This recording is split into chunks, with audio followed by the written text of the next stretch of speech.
on WCIA 3 Plus. With your host, Stu Ellis. This is From the Farm. Well, hello again, everyone, and we welcome you to our program today, which is the second in a two-part series on Precision Conservation Management, PCM. And that program's been around for right at 10 years and has expanded every year, not only in the number of farmer participants, but in its geography. We're going to talk a lot about that with a very special guest today, and she is Dr. Laura Gentry. Laura is a staff member with the Illinois Corn Growers Association, serving as Director of Water Quality.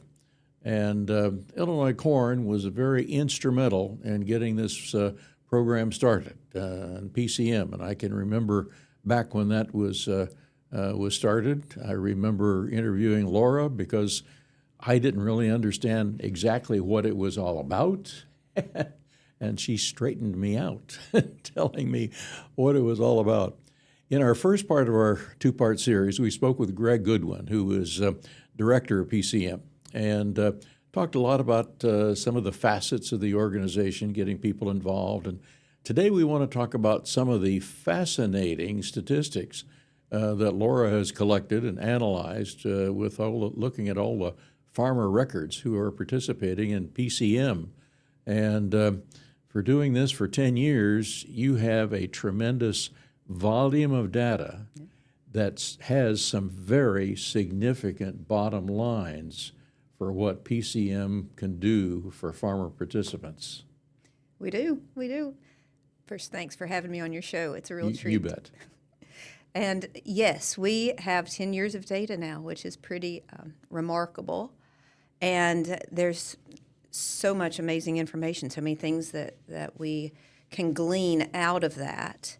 And I think one of the most interesting things that I've learned is just how the data can be used in so many different ways to address different questions, different issues. One of the biggest ones that I'm thinking of that's top of my mind right now is that in this moment, this historic moment of some of the most challenging financial times in agriculture and really in rural communities that depend on agriculture, is that there are some years that are worth a lot more than others. Some years teach a lesson that we can't get from others. Some speak more to this moment than other years. And I was looking back recently preparing for another analysis, specifically around tillage, and thinking that, we had some lower, crop grain and prices than we have right now in 2016 and 2017. And I look back on those and realized that it's just a different story. Those, yes, they were different grain prices, but the big difference was that today we have relatively low prices, but we have so much higher crop input prices and equipment prices. Equipment prices increased a great deal in 2021.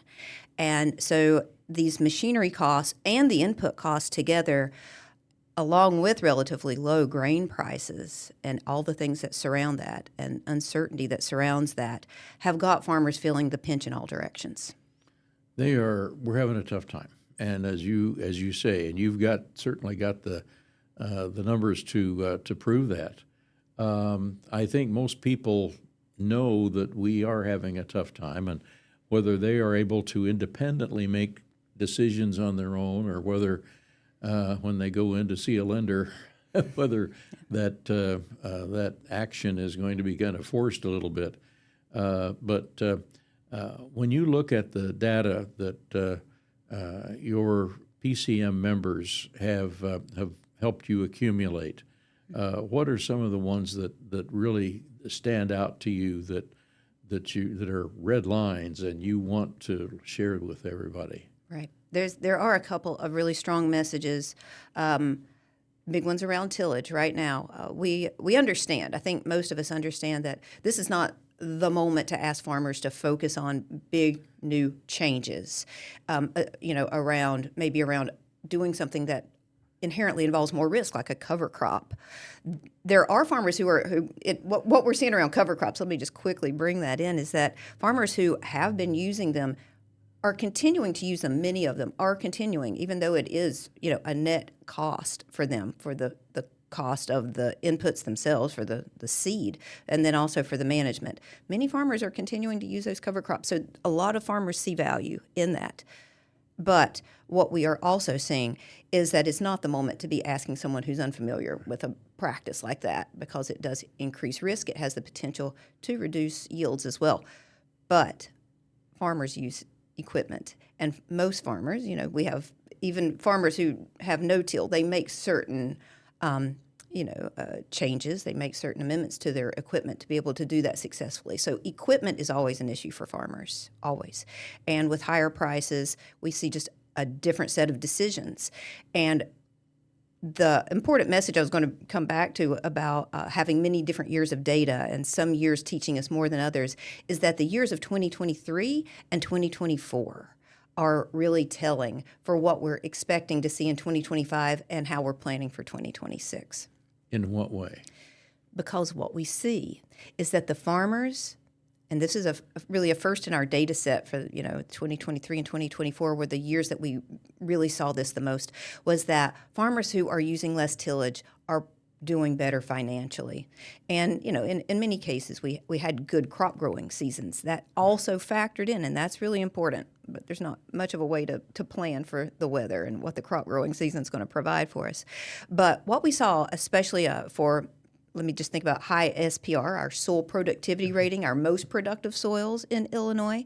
For those soils, what we saw was that farmers who were using no-till on corn acres, so for corn production, were just that tillage practice outperformed what we would have expected. And by that, I mean that we saw a lot more no-till fields as a percentage of our most profitable fields in 2023 and 24 relative to how many there actually were in the full data set. So we might have only had around 15 to 18% of all of the high, most productive fields using no-till, but they were showing up at somewhere around in the 25-35% range in those 23 and 24 data sets as the most profitable. So they were outperforming themselves. So no-till did really well for our corn production on our higher SPR fields. Strip-till did the best in terms of outperforming expectations for lower SPR corn fields. And for soybean, got an interesting message there. Some tillage is actually can pay for itself. The tillage more than pays for itself. I know. It's true, though, for only for high SPR, our higher productivity soybean fields. Some tillage, it may be that it allowed the farmers to get into the field earlier and get planted sooner. Just those early season conditions could have been better for the soybean in those years.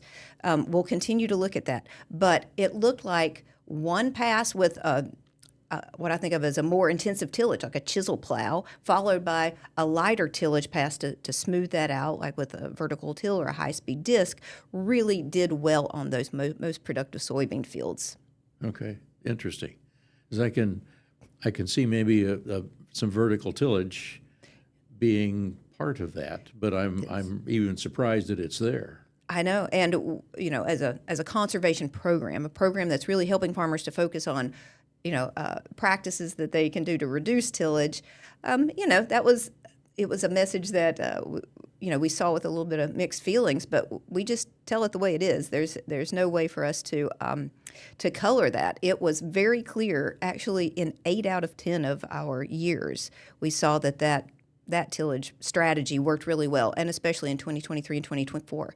But back to the lower SPR soybean fields, really that one-pass light tillage, the vertical tillage that you mentioned, that's the one that seems to be, a really good strategy and performs really well for soybean production.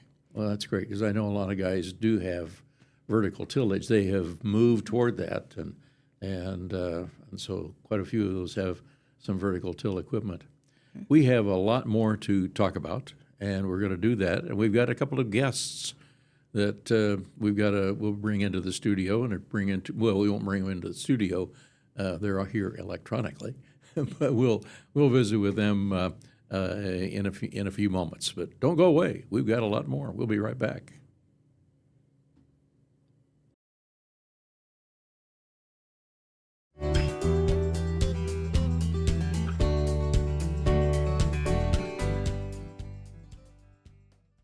With Laura Gentry, with Precision Conservation Management, lady who has done a tremendous amount of financial analysis over the last 10 years on looking at how PCM has helped farmers' bottom lines for the folks who are in the program. And I'm not sure how many people you have in the program at this point. I know it's expanding every year. It has. It's expanded just in the last year. We were able to grow with our partners. We were able to grow into one new region in Kentucky with the Kentucky Distillers Association, so that's exciting. And we also expanded into a new region with the Missouri Corn Growers Association into Missouri now. So we have 8 regions in Illinois, so we cover about 56 counties in Illinois. And we have just wonderful partners all over the state there. We work really closely with PepsiCo. They've been a great support program for us in terms of helping us to give farmers some incentive payments for using reduced tillage, cover crops, and reducing nitrogen application rates. So PepsiCo's been a wonderful partner there. We have about 560-some farmers in the program now. Really? Yep, we're over 660,000 acres in the program, so very exciting. The Kentucky Distillers Association. Yes, Now, there's a special story about that, I think.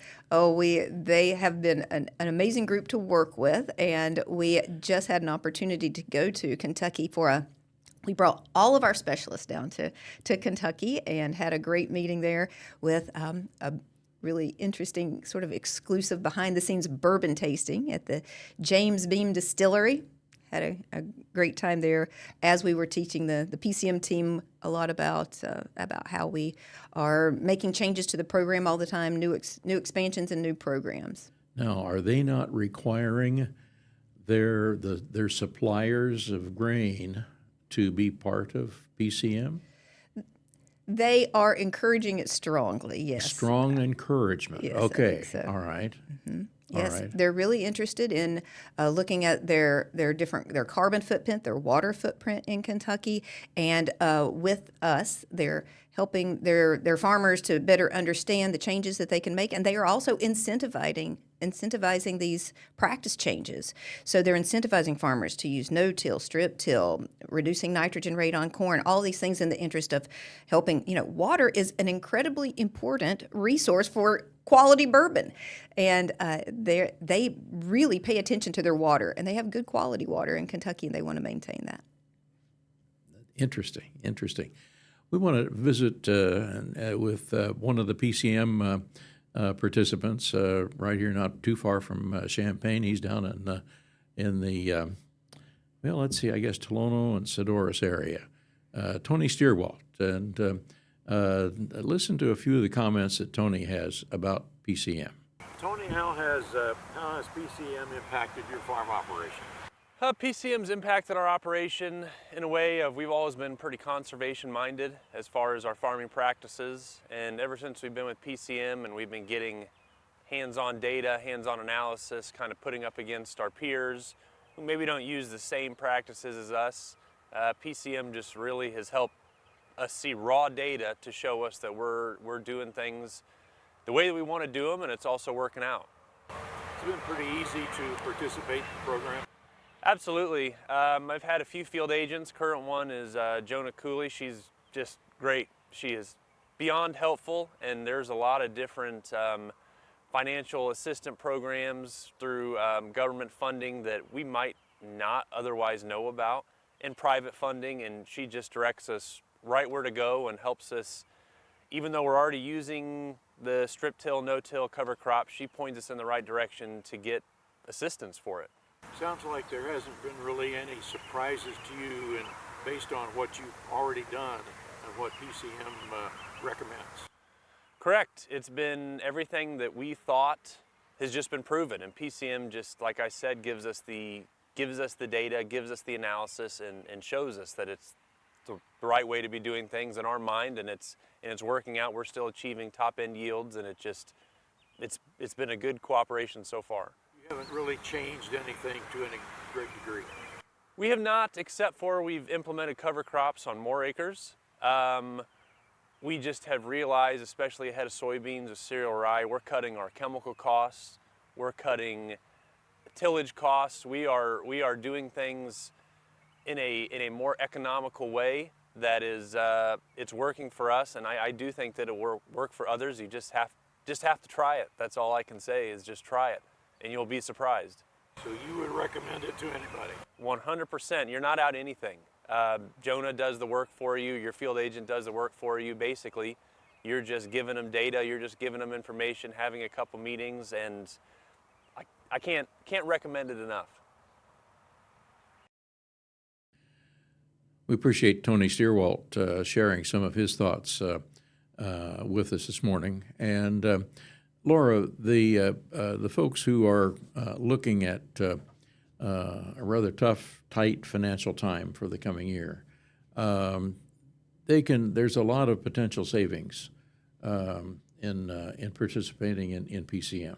Mm-hmm. There are. This is a moment where everybody needs to sharpen up their pencils, and this is as one of our advisors, someone who's been helping the program since it started, Dr. Gary Schnicke, often says that this is the moment to be a low input producer, a low cost producer, and make sure that every input that you're doing, every pass across the field is really paying for itself. So PCM offers ways just to identify any inefficiency, anything that we're doing on our fields that we don't absolutely have to do. So you're getting information from participants that show exactly what they are doing tillage-wise, mm-hmm.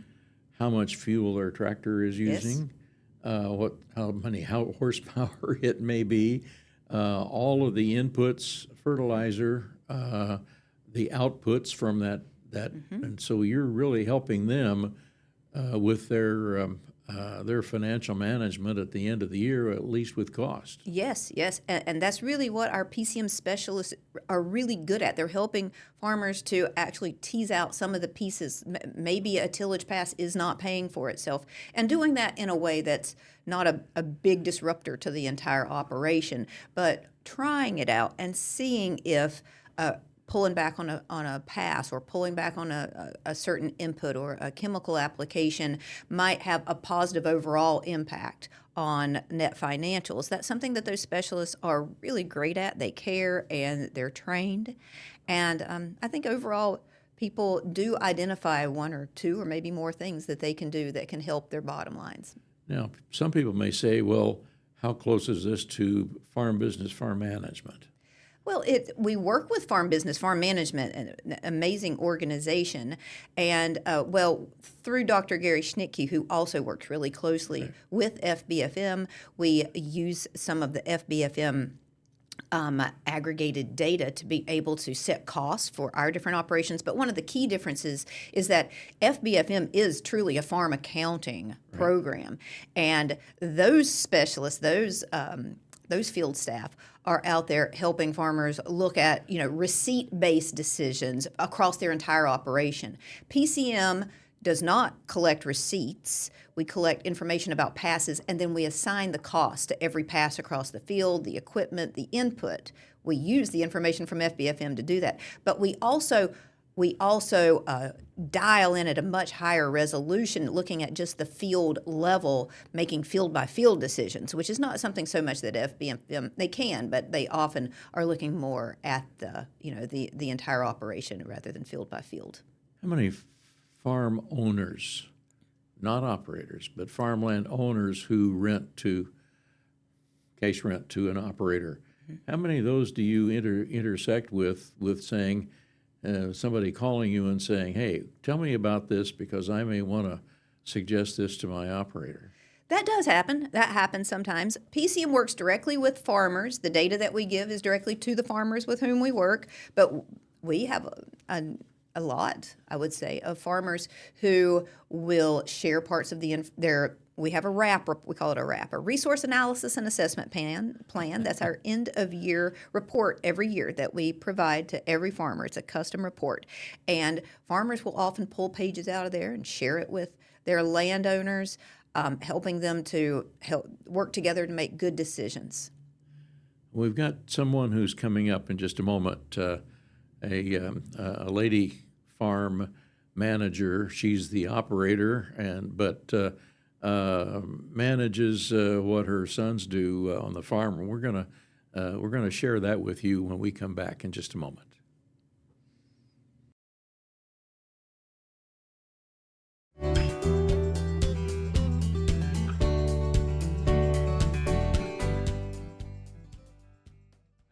For the final segment of our program today, Laura Gentry is with us. Laura is works with the Illinois Corn Growers Association and with the Precision Conservation Management, and really has accumulated some 10 years of data with a lot of farmers now, more than 500 across Illinois and a lot of other states. One of those farm operations that's in your records is down in Montgomery County, and Heather Hampton Knodel is the farm owner and the farm operator, but she's I don't think she gets on the tractor very often, but because she's got so many other things that she's responsible for.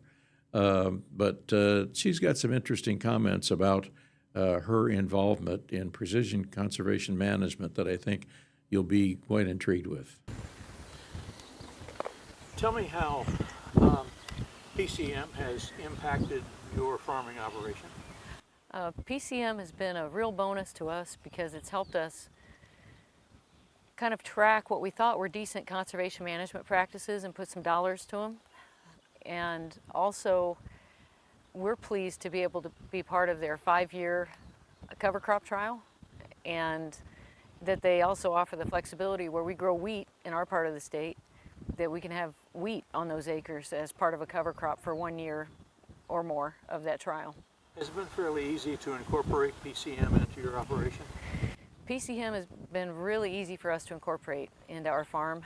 I think a large part of that has to do with their staff or their team members and how they work with us to gather data. Sometimes I've presented them with raw data because we had extenuating circumstances that prevented me from putting it into a program, if you will. Oftentimes just providing them with an Excel sheet, sometimes with some operations center data, but they've been very, very accommodating and good to work with. When you look at your really your whole operation, have there been any surprises in what you found out from PCM? Either things that you didn't expect or were really pleased with? Well, I think it's been very pleasing or gratifying to us to see that where we would use maybe just a one-strip vertical till pass in front of our planter, that often resulted in a higher net return on investment or return for the field than actually many farms in Illinois, not just where we're at in Illinois where it seems harder to farm sometimes. So that's been reassuring and telling us that we're kind of doing the right thing, both we think for our soils and for our economics. It was a rather windy day down on the hill where Heather lives, down near Fillmore. But she had a lot of great information. If someone wants information about where to get hold of a PCM person to visit with and inquire, where do they go? How do they do that? You can do it all online. You can go to precisionconservation.org. Precisionconservation.org. Okay. That's a great starting point, and you can directly contact the specialist that's in your region. There's an area there where you can see which specialists work in the different areas of Illinois, but there's also a section up there at the top where you can just click and leave a note, and we will connect the correct specialist to you. All right. We appreciate Laura Gentry coming in to visit with us today about precision conservation management. And if you are, again, interested in some way or another, want to talk to somebody without a commitment or anything, just some information, precisionconservation.org. And we can go from there. You can have somebody come out and talk to you, or you can find out more. It's all up to you. So avail yourself of this opportunity, because this year and saving some money for next year could be PCM could be the key to your success. Thanks for joining us today, along with Laura, and we'll be back again with another edition of Down on the Farm.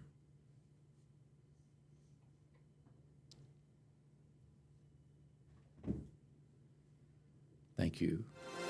Thank you. That was great. Yeah, that was really good. All right. It always seems to